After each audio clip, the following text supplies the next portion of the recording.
Hai Inspektor, sadar nggak sih kalau kapal induk udah jadi tolak ukur dalam kekuatan suatu angkatan laut di era modern ini?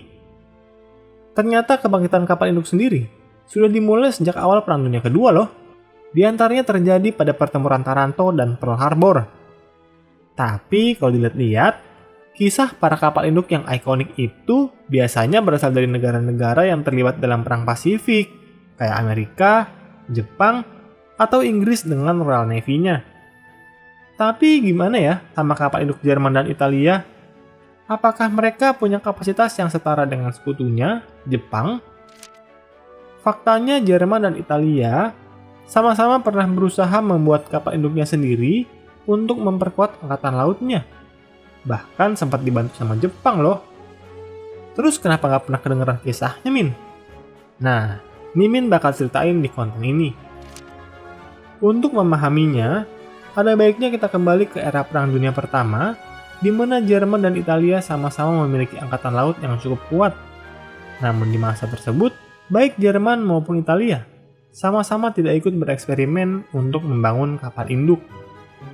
Hal ini sangat berbeda dengan Jepang, Inggris, bahkan Prancis yang kalah, di mana di awal Perang Dunia Kedua sudah memiliki kapal induknya sendiri.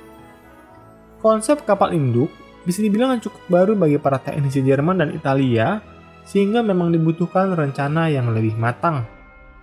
Nah, buat yang tahu detail sejarah pengembangan kapal induk, kalian bisa tonton di konten yang satu ini ya.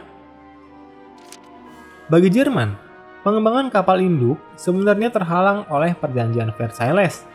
Sementara Italia sendiri, yang dipimpin oleh Mussolini, menganggap bahwa seluruh semenanjung Italia adalah sebuah kapal induk yang tidak bisa tenggelam.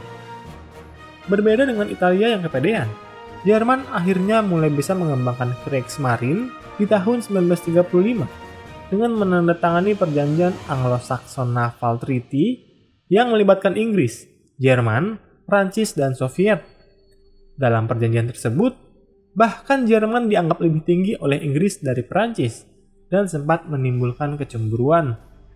Sejak saat itu, Jerman mulai mengembangkan Plan Z, yang kurang lebih isinya, Kriegsmarine akan memiliki 10 battleship, 4 aircraft carrier, dan 3 battle cruiser untuk menyaingi Royal Navy Inggris.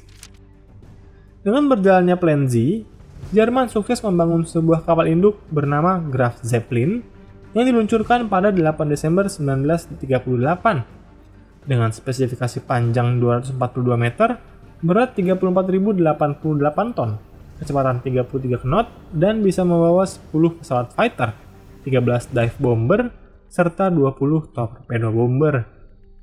Pembuatan Graf Zeppelin sendiri terinspirasi setelah insinyur Jerman mempelajari kapal IJN Akagi dengan studi ke Jepang dan terpukau dengan HMS Furious Inggris. Namun, banyaknya uji coba dan lamanya waktu yang dibutuhkan dalam pembangunan sempat membuat Führer kehilangan minat, walau keinginannya sempat bangkit lagi pasca Pearl Harbor, Coral Sea, dan Midway. Tapi karena terbatasnya SDA dan SDM Jerman, kapal ini pun akhirnya mangkrak, dan Jerman sendiri akhirnya lebih fokus membangun U-boat. Pasca perang berakhir, kapal setengah jadi ini kemudian direbut oleh Soviet sebelum akhirnya dijadikan kapal sasaran tembak dan ditenggelamkan pada 16 Agustus 1947. Terus gimana sama Italia, Min? Seperti yang Mimin bilang di awal, kesombongan Mussolini membuat Italia tidak mengkonversi battleship atau battle cruiser-nya menjadi kapal induk. Namun, kondisi peperangan di Laut Mediterania yang semakin memburuk membuat para pemimpin Italia sadar kalau mereka butuh teknologi ini. Tak tanggung-tanggung, mereka berencana membuat 2 kapal induk sekaligus dengan nama Aquila dan Sparviero. Demi mengejar waktu, Aquila berencana akan dibangun dari kapal SS Roma yang dikonversi dengan sangat sederhana, bahkan jauh lebih sederhana dari HMS Argus, kapal induk eksperimen Inggris. Kapal ini bahkan sempat berubah fungsi dari yang awalnya sebagai auxiliary aircraft carrier kemudian menjadi fleet aircraft carrier.